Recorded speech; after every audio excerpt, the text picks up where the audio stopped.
I've shared my slides with you guys. As usual, feel free to raise your hand every time you want to jump in, ask any questions. Okay.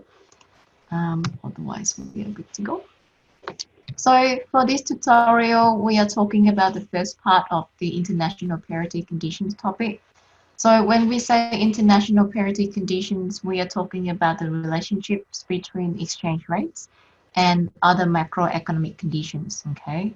So for example, for this topic, we talk about interest rates. So in the interest rate parity condition, we focus on the relationship between interest rates and exchange rates, okay? For the lecture in the afternoon, we will talk about prices as well. So let's go through just a brief summary of the IIP. So the IIP explains the relationship between interest rates and exchange rates as follows. So on the left-hand side, I've got the interest rate in country A. So IA is the risk-free rate in country A. So when we say interest rates, we are talking about the risk-free rate, okay? So you can think of this rate as the government treasury rate or the cash rate in Australia. So on the left-hand side, I've got the interest rate in country A.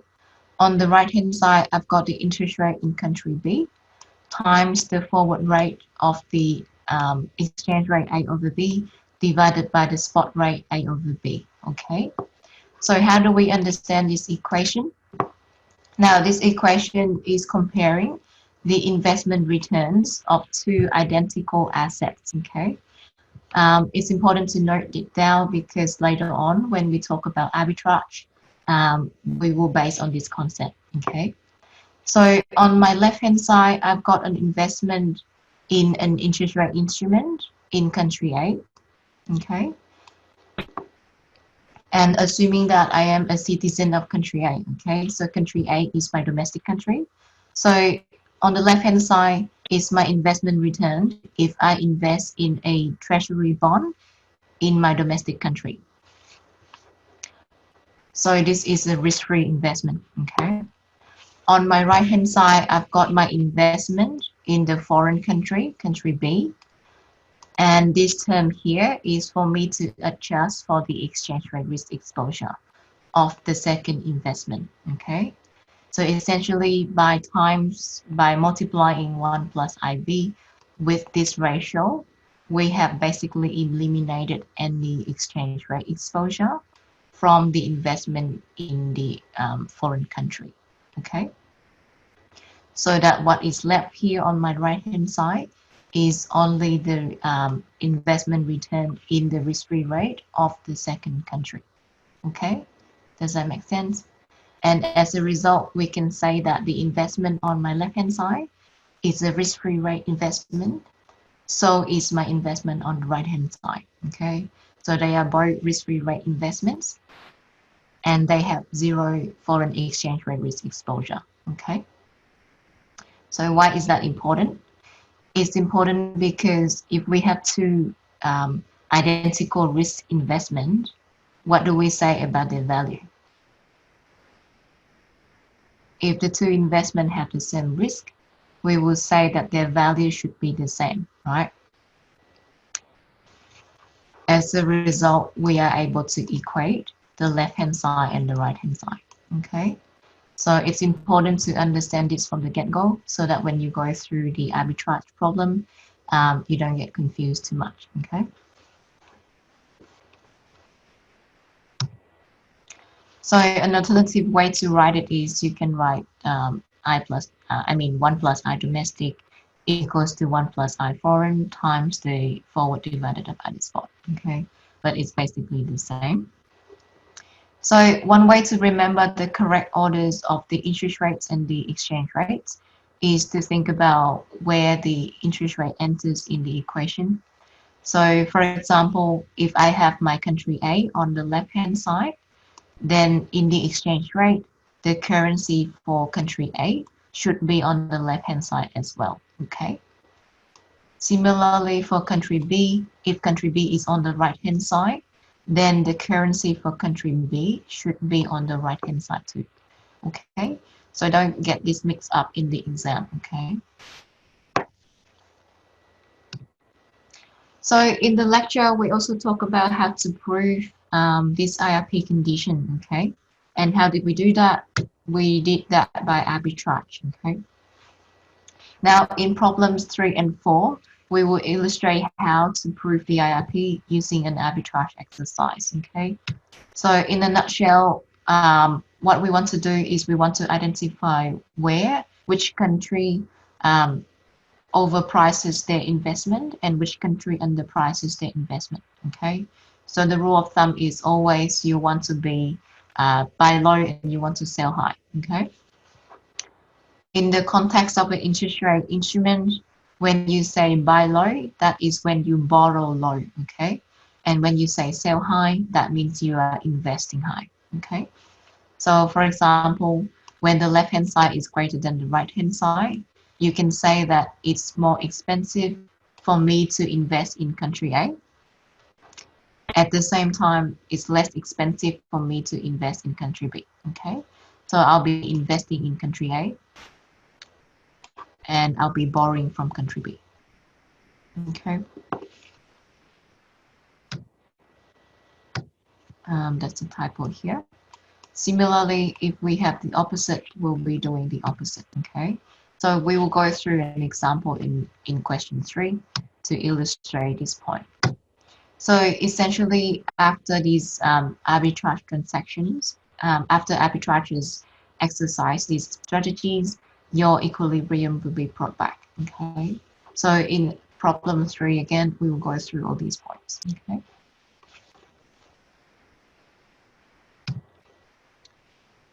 So for today's tutorial, we've got 3 theory questions and we've got 4 problems, 4 numerical problems.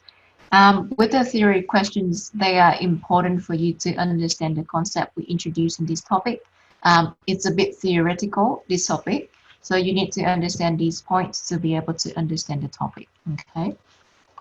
So I will go through the theory questions, and for the problems, I will invite you to participate, okay?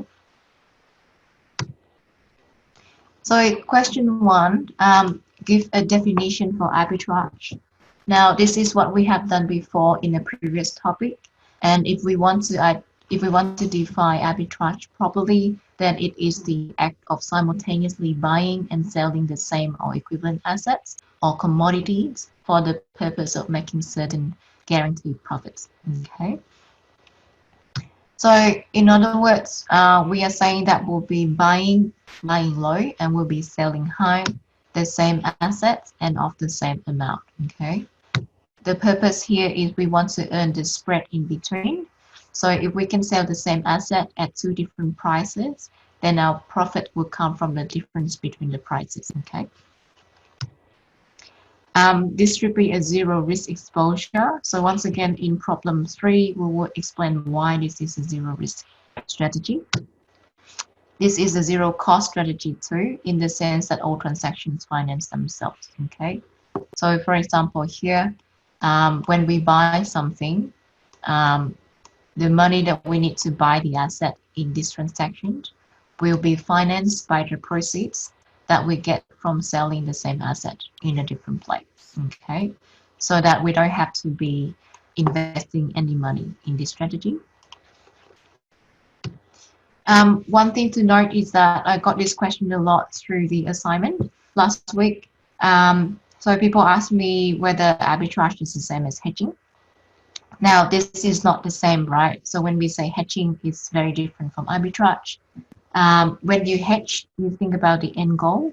So the end goal for you when you hedge is to make sure that you have no risk exposure, okay? Being Forex or something else. When you arbitrage, even though this is a zero risk strategy, but your end goal is to make profit, okay? So you would only arbitrage when there is mispricing in the market. Whereas for hedging, you do not care if there is mispricing or not. You just want to make sure your position is protected, okay?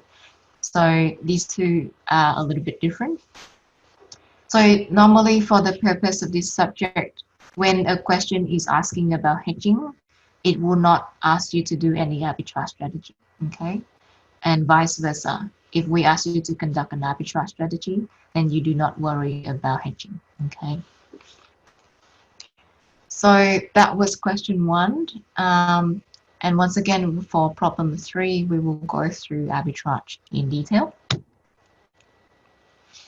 Now, question 2, explain the implications of interest rate parity conditions for exchange rate determination. Okay. So in other words, what is the importance of understanding the interest rate parity? Why do we need to know interest rate parity, right?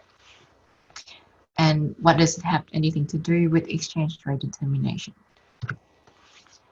So essentially, if you are able to work out the relationship between interest rates and the exchange rates, then it informs you about the fair value of the exchange rate. Okay. So the role of the IRP is therefore to help you work out the fair value of the exchange rate. So for example, if I rearrange the IRP so that the spot exchange rate is on my left-hand side and everything else is on my right-hand side, what I have here is I have a formula to calculate the value of the spot exchange rate. Okay. So under this formula, the spot exchange rate is determined by 3 factors. The first one is the interest rate in country A.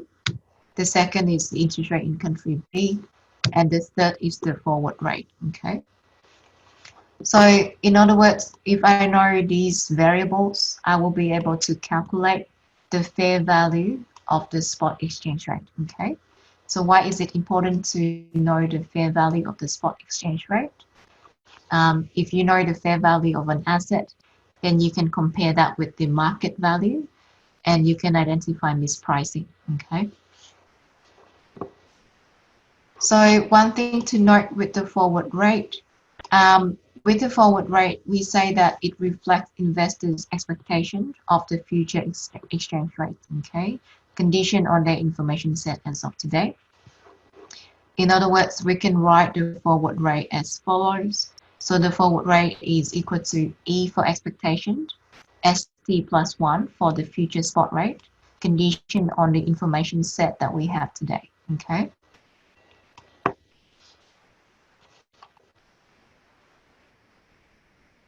So for example, if I say that the forward rate for the pound is 1.5 USD, this is a 3-month contract.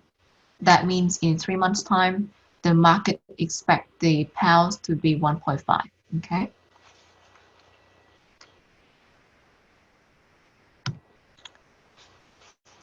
Okay, so question 3.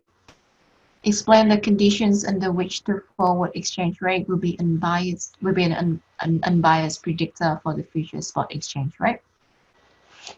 So we mentioned before that the forward rate is given by this formula here.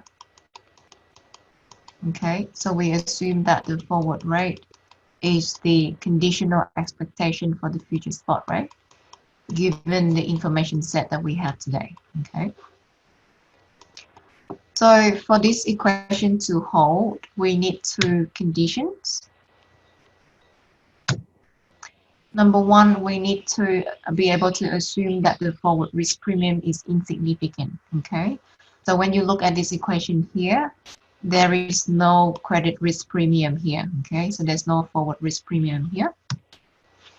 Now, when we say forward risk premium, we are talking about the credit risk of the counterparty when we enter into the forward contract, okay? So for example, if you go to CBA and you buy a forward contract, you will be bearing the risk of CBA, okay? So the risk here is that in the future, at delivery, CBA might default on your contract, okay? So you could also be contracting the forward contract with me, for example, and I'm not a financial institution, obviously. So in this case, you'll be bearing the credit risk of me, okay, of your counterparty. So in this equation, with this formula here, we assume that the credit risk premium is very low. So we assume that credit risk premium is quite insignificant, okay? Now, if credit risk is a very large component, That means in your forward contract, you need to somehow take into account the credit risk premium. Okay. So in this case, if you have credit risk, then your forward rate will be a function of two things. The first is your conditional expectation as before, and the second is the credit risk premium. Okay. So in this case, the forward rate will be a biased predictor for the future, and it is biased by the amount of credit risk. Okay. So in the forward market, as we mentioned before, because in this market we are dealing with dealers, being financial institutions. So these financial institutions are large and they are known. They've got a reputation to protect. So most of the time we can safely assume that their credit risk is quite small. Okay, so the forward risk premium for forward contracts is quite small. And as a result, most of the time we can assume that this component does not play a role. Okay.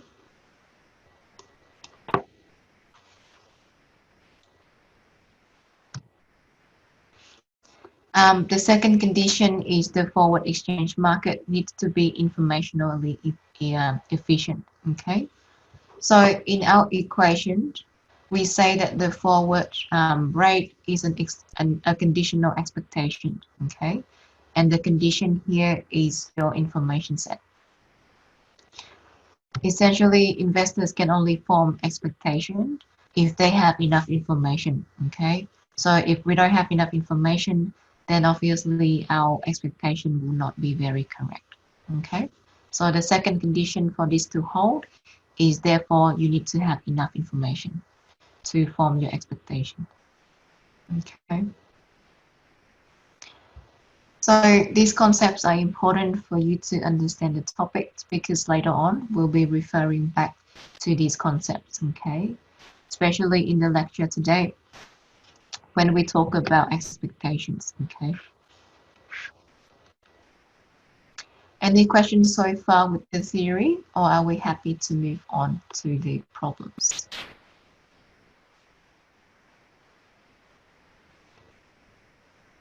If not, I am going to move on to the problems, okay? So as we mentioned before, we've got 4 problems in the tutorial today. Now, we have already discussed problem 1 in the lecture. So in problem 1, we look at 2 investment options, 1 domestic and 1 foreign, okay? And in this case, we want to choose whichever investment option is better for us. So I have provided a recording for this problem, and I have just uploaded some notes attached to the problem as well. Okay, so you can go through this problem at home. In problem 2, it's quite similar to problem 1. Now, in the sense that we have two different options to consider. The only difference here is we are looking at an obligation. Okay, so it's not a investment return, but it's an obligation to pay. Okay. So in this case, we are going to assume once again that we are a US citizen. Okay.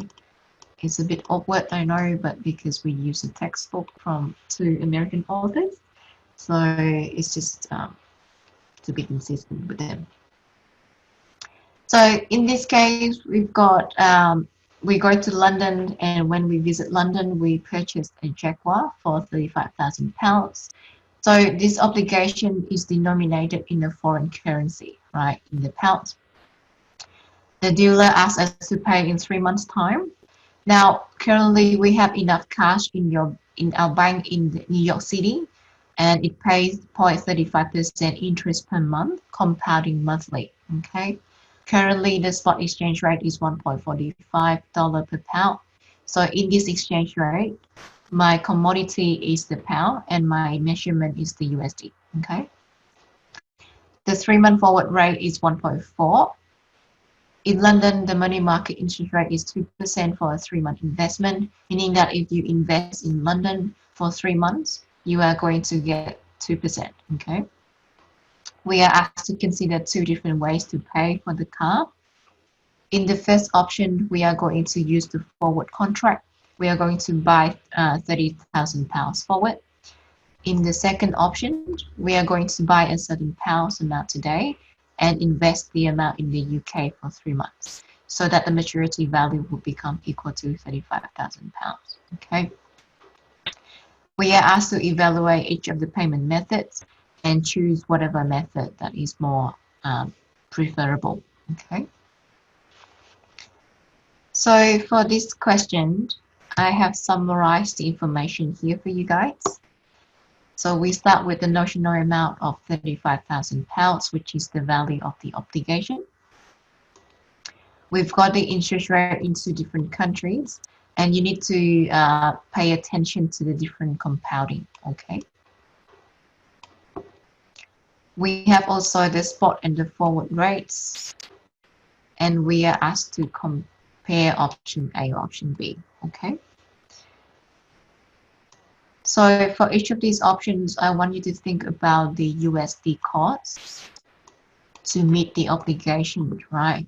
So what is the USD cost to meet the pound obligation in 3 months' time, okay?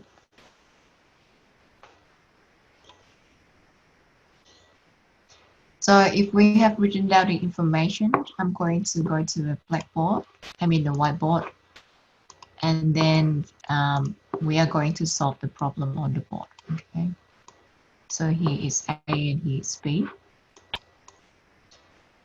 Here in option A, I'm going to buy forward £30,000, £35,000. In option B, I'm going to invest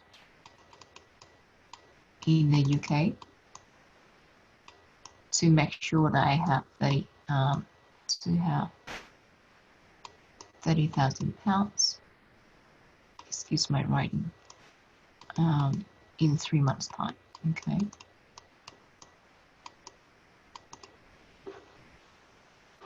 So your job here is to work out the USD cost of each of the options. Okay.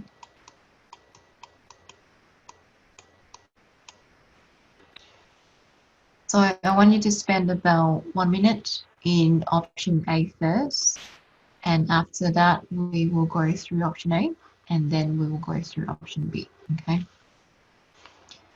So 1 minute, guys, and when we come back, tell me the answer for option A. Okay.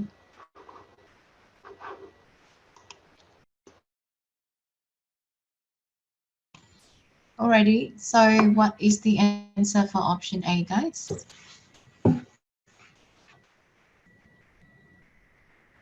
This is similar to what we did in the assignment, yeah? Of course, depending on the version. One version was obligation and one version was payment, receipt, okay? But tell me what is the answer?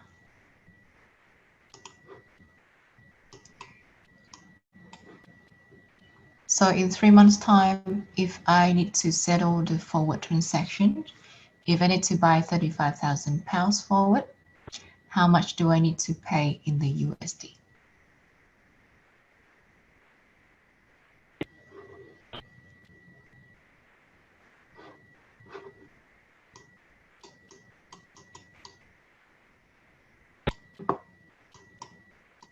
What do I do? I'm going to take £35,000. I'm going to times it by the forward rate, okay? So the USD cost here should be £49,000. Oopsie, sorry, USD. Are we okay with this first step? Do we understand what we are doing here?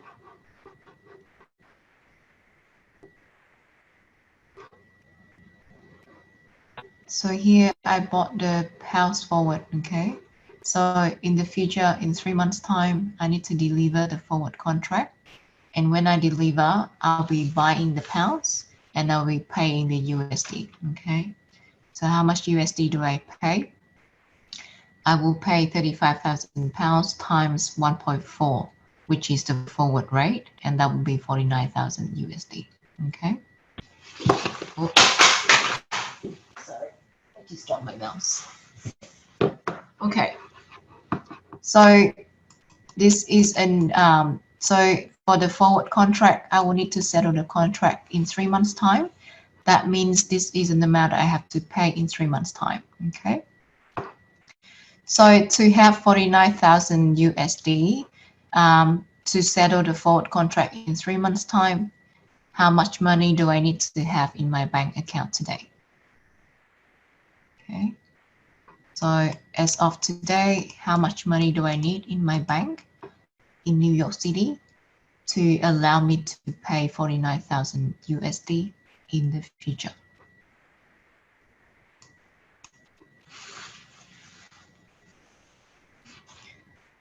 So this is what I'm looking at. This is in 3 months' time, and this is times 0. Okay.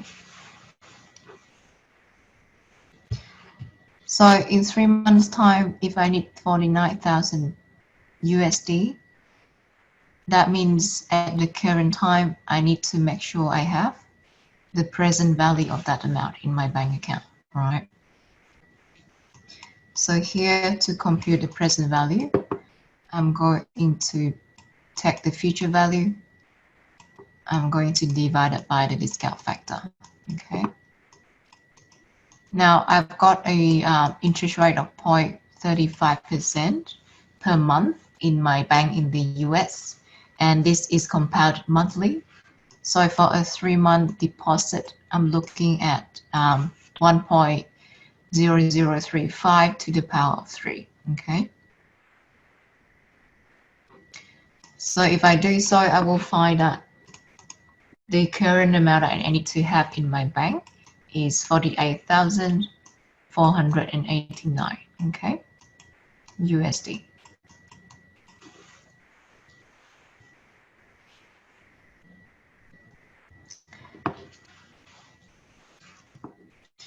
Okay, so that was option A. Are we okay with option A? Do we have any questions to ask so far? So for this topic, we will do present value and future value quite often. So it's important for us to understand this from the get-go, okay? So if you have any question, feel free to ask me now. I got Okay. 47,342. Did you use the same formula? Yeah. How many? What was the percentage again? What was So the percent? 1.00. Pardon, I didn't see the by 3. Sorry. Oh, okay, okay. Yeah, That's sorry okay. about that. Yeah, that's okay. Good question. Yeah, so this is 3 months. So I got the power of 3 here. Good question. Who was that? Sorry, I didn't get your name. I didn't look at the participation. Jacob. Jacob. Thanks, Jacob. Thanks. Okay, so we are going to move on to option B, okay? Because I want to finish this question so I can move on to question 3. Okay. So with option B, it's a bit trickier. What we know is that, so today we are going to exchange our USD to the pounds, according to the question. And then we are going to use the pounds to invest so that in 3 months' time, we have 35,000 pounds, okay? So if we want to find the USD cost for this strategy, it will be the amount of USD here, okay? So in this question, in option B, we know the end value, which is 35,000 pounds in 3 months' time. And we need to find the starting point, okay? So we need to reverse engineer. So the first step to solve option B is I'm going to compute the amount of pounds that I need to invest today to get 35,000 pounds in the future, okay? So I'm going to compute this first. So what do? I'm going to do a present value calculation again. So I know that in the future, I'm going to get 35,000 pounds from my investment. And this investment yields 2%, okay, for 3 months, according to the question. So to compute the present value, I'm going to take £35,000, and I will divide it by 1 plus 2%. Okay. Now, why did I not have the power of 3 here? Can someone explain it to me? Is it because they're only compounding every 3 months? You only need to compound it the once? Exactly right. So spot on. So this is a 3-month interest rate. So within these 3 months, there's only one period. So there's no compounding. Okay. So there's no compounding for me here. So therefore, the present value here is 34,330. Okay, pounds. So I have computed the power value here. I'm going to do one step extra, which is to compute the USD equivalent of that amount. Okay, so I'm going to compute the USD equivalent of this power amount. Okay, so because I'm exchanging the currencies at the current time, so time 0, I'm looking at the spot rate. Okay, so I'm converting 34,313 pounds to the USD at the current spot rate, okay, which is 1.45. Is it 1.45? Yeah. So that will be 49,754 or 55, depending on how you round it. Okay.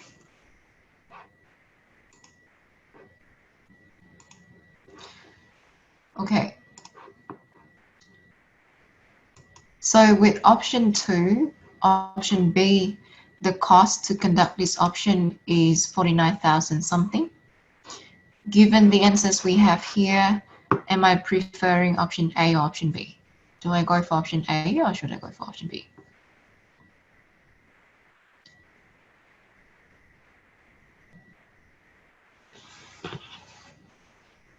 Would you prefer option A or would you prefer option B?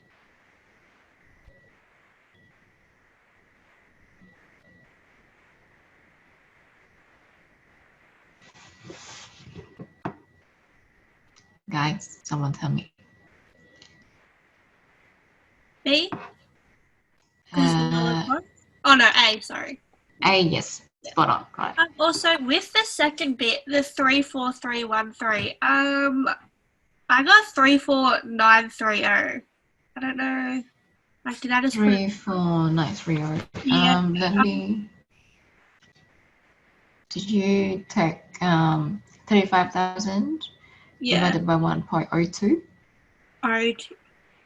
Okay, please go there. Yeah. Okay, so that was the calculation here. Now, one thing to note is that if you look at the foreign exchange rate risk exposure of both options, you will find that there is no risk exposure here, okay? Why is that the case? In option A, obviously, you have locked in the purchase price for using the forward contract, okay? So there's no exchange rate exposure here. With option B, you have exchanged the USD to the pounds here, and as a result, in the future, you don't have to deal with any currency conversion anymore, okay? So with option B, once again, you will not have any exposure in foreign exchange rate as well.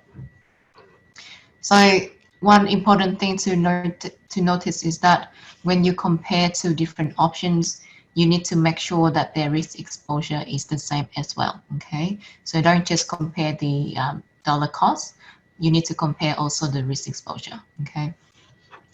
So in this case, they have the same risk exposure, and so it's compatible, okay? All right, so I'm going back to my slide so we can go to question 3.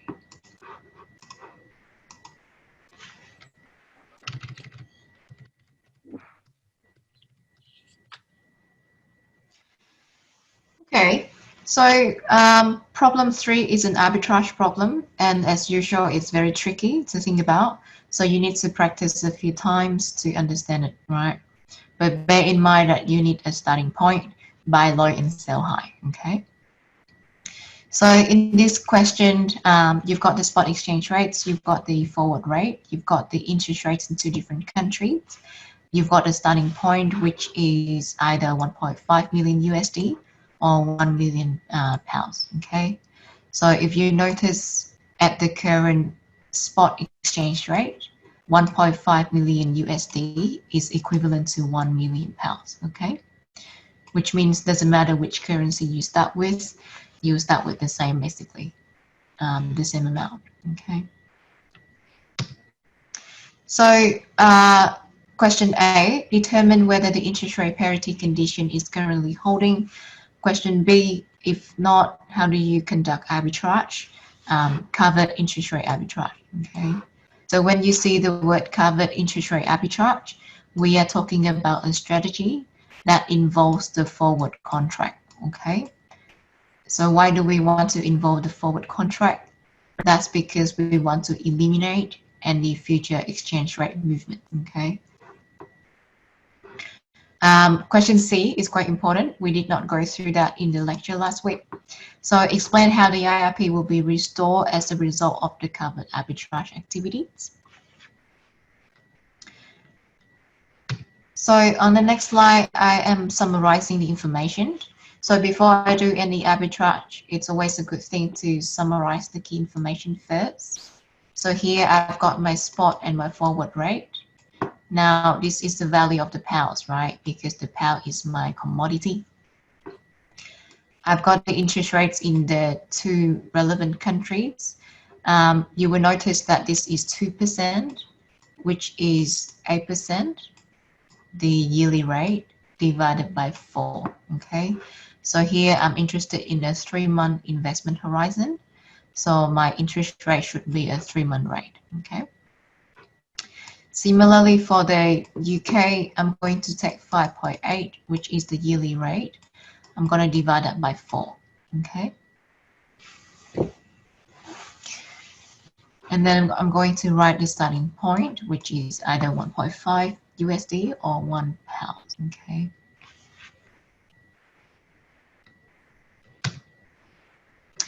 Question A, is there an arbitrage opportunity?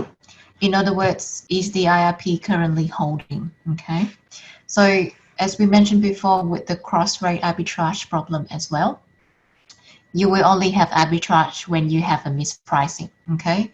So whenever the market is different from the fair rate, then you will have arbitrage, otherwise you will not, okay?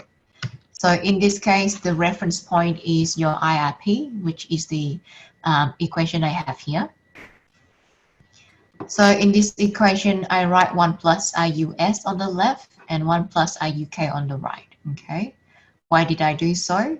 That was because in my exchange rate, the USD is on the left, okay?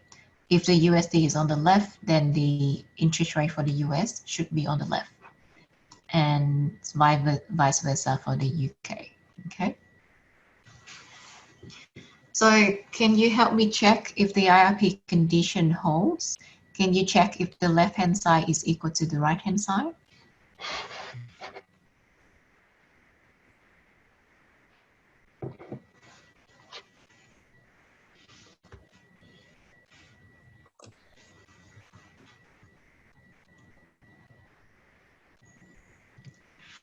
So here my left-hand side is 1.02, okay? What is my right-hand side?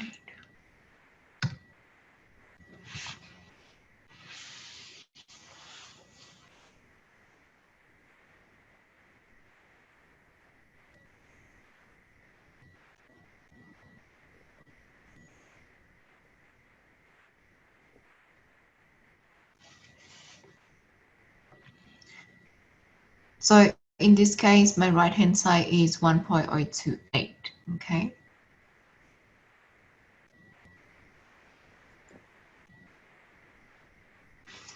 So what it means is that if I invest in the US for say a 3-month period, then my investment would be 1.02. If I invested $1 at the start, I'm going to get $1.02 at the end, okay? on the right hand side, if I invest $1 in the UK, now I say $1, so $1 US, okay? If I invest $1 at the start in the UK and then I convert the currency back using the forward contract, then at the end of 3 months, I'm going to get $1.028, okay? That means it's better for me to invest in the UK, right? Because I get a higher rate. At the same time, I'm going to finance this strategy, this investment, by borrowing from the US, okay? Because I get a cheaper rate in the US, okay? So when the left-hand side is lower than the right-hand side, you want to you want to borrow in this country, in the left-hand side country, and you want to invest in the right-hand side country, okay?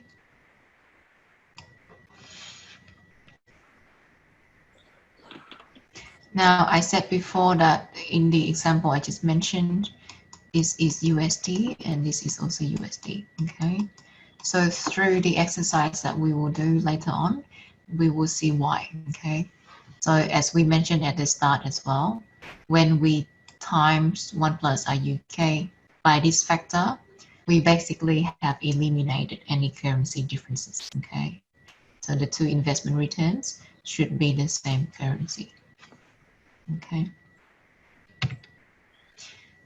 So as we mentioned before, we want to invest where it's more expensive, which is in the UK, and borrow where it's cheaper, which is the US. Okay. So one important thing to notice also is that you cannot compare the interest rate in the US and the UK directly. Okay. That's because these two investments have different risk exposure, okay? So for a US investor, if you invest in the US, you do not have to worry about exchange rate exposure. But if you invest in the UK, you would have to worry about exchange rate risk, okay? So as a result, we don't just compare these two directly. We have to adjust the right-hand side with the forward divided by spot ratio, okay? So I'm going to show you why through question B, okay? As an alternative, you can rearrange the IRP so that you have the forward rate on the left-hand side and everything else on the right-hand side, okay? So this is one other way to think about it, as we have shown in the lecture. And you are welcome to use either the left-hand side method or the right-hand side method, okay? I just find it's easier to start with the IRP, okay? All right, so we have mentioned in question A that the IRP does not hold. And in this case, we have identified that for our arbitrage strategy, we will be borrowing in the US and we'll be lending or investing in the UK, okay? So when we talk about interest rate instruments, investing is similar to lending, okay? So when you invest in an interest rate instrument, you're basically lending money, okay? So with the question B for our arbitrage strategy, this is going to be my starting point, okay? I'm going to be borrowing in the US and I'm going to lend in the UK, okay? So I'm going to share the board again and we are going to go through the question together. So let me write the starting point again. We want to borrow US and we want to lend UK. We also know that this is a covered arbitrage, so we need to somehow involve the forward contract, okay? This is a 3-month investment horizon. So I'm going to have 2 different time points, time 0 and time 3 months, okay? So I'm going to write down the starting point. So for this strategy, I'm going to borrow in the US. So my starting point would be borrowing money from the US, okay? If I borrow in the US, what is my interest rate? What rate am I looking at? for a 3-month contract. Is that the 2%? 2%, right? Spot on. So this is 2%. So according to the question, I can start with 1.5 million USD. Okay. So throughout the question, I'm going to write a positive sign if this is a cash inflow for me, and the negative sign for a cash outflow. Okay. So in this case, because I'm borrowing money, at the start when I borrow, the bank will give me the money, right? So this is a positive cash flow for me. But of course, I expect to pay back the bank in 3 months' time. Okay. So how much do I pay back if I borrow at 2%? What is my future value? Oopsie, this is payment. I'm gonna write.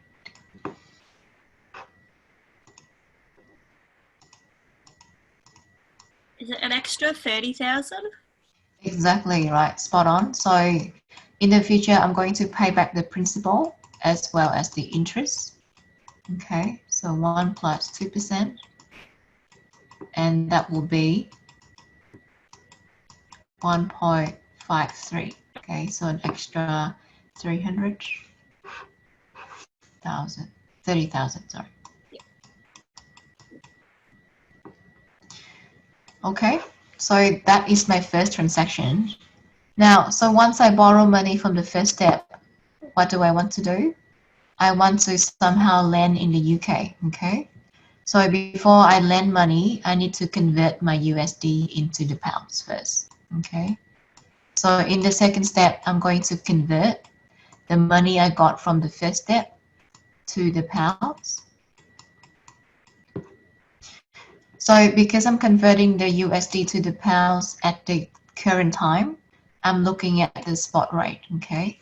So here in my step 2, I'm going to convert this 1.5 million USD into the pounds at the current spot rate of 1.5, okay?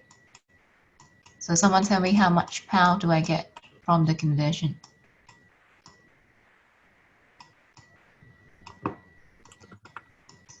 Here I'm going to exchange 1.5 million USD for the pounds, okay?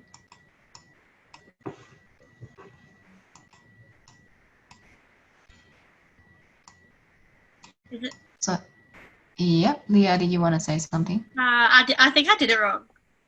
Sorry, I was going to say 225, but I don't think that's right. No, it should be a bit smaller. Yeah. So the pound is, so one pound is 1.5 USD. Yeah.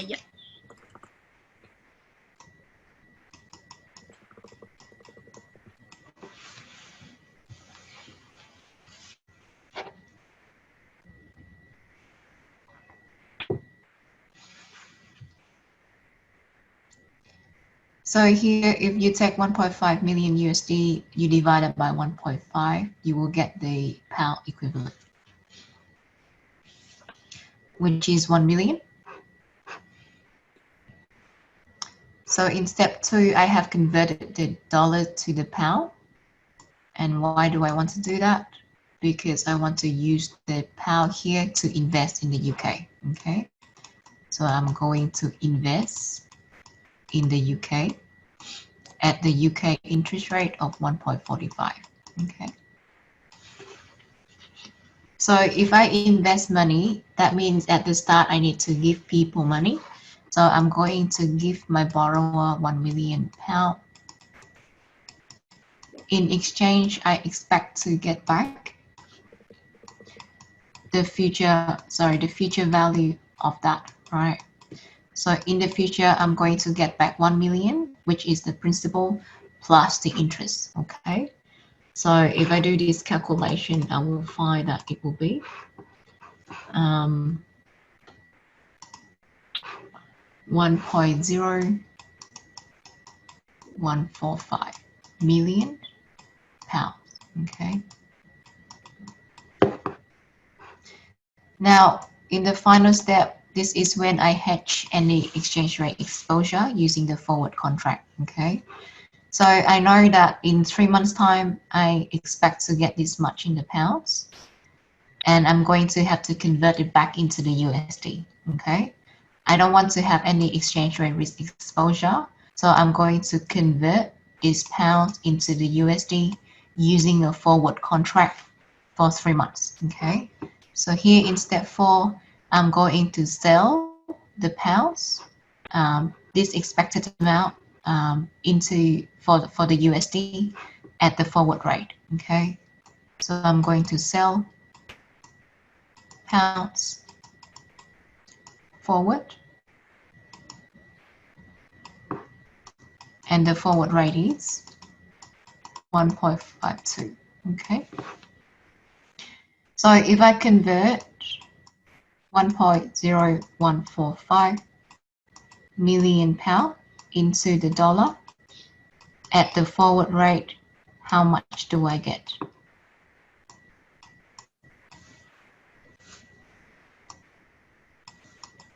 I'm going to get 1.542.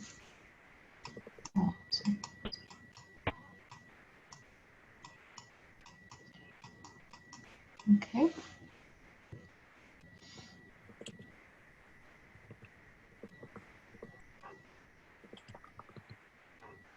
So by now I have completed my arbitrage strategy, and what I'm going to do is, I'm going to compute the profit of the strategy, okay?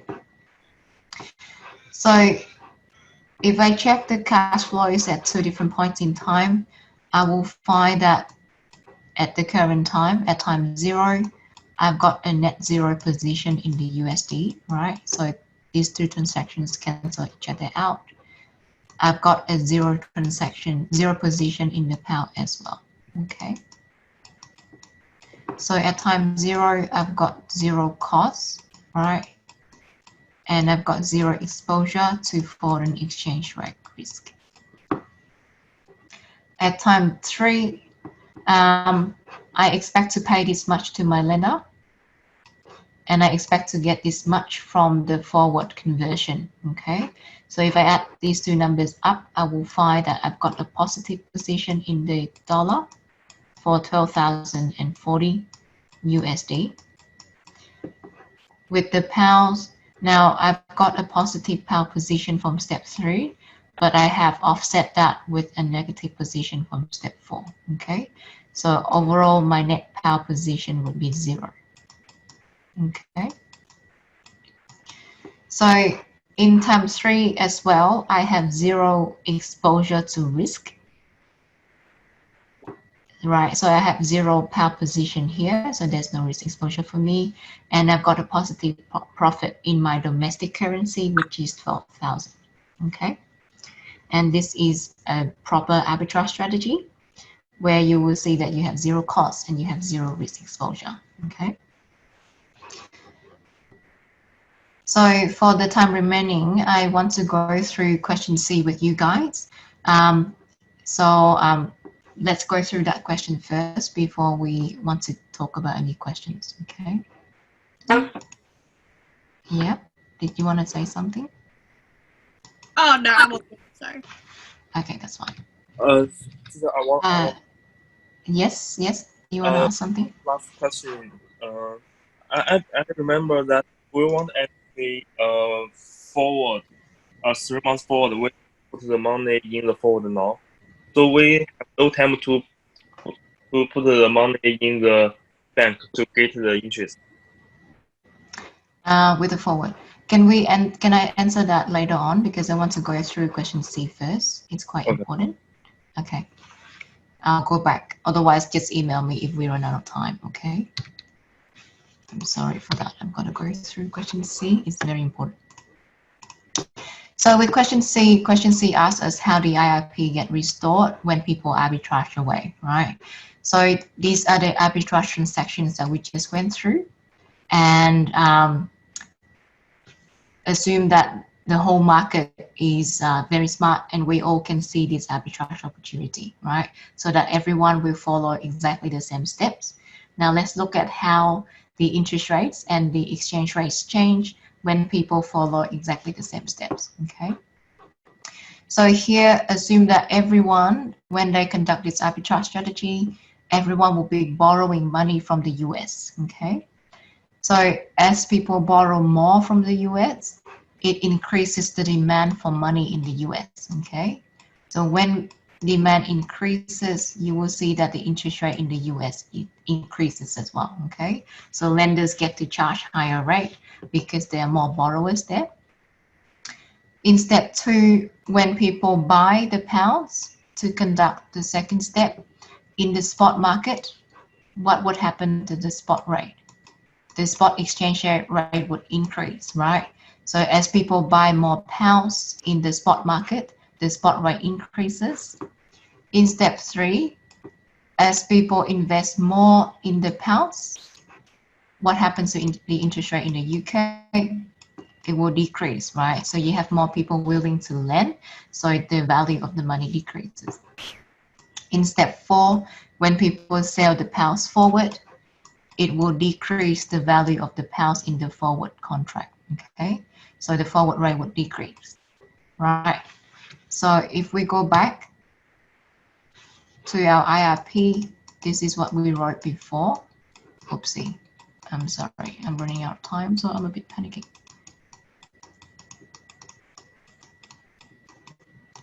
This is my IRP, okay? So currently it looks like this. So there's this equilibrium. So we said before that because of this arbitrage transaction, the interest rate in the US increases, interest rate in the UK decreases, forward rate decreases, and spot rate increases, okay? And as a result, you will see that the left-hand side would increase and the right-hand side would decrease, okay?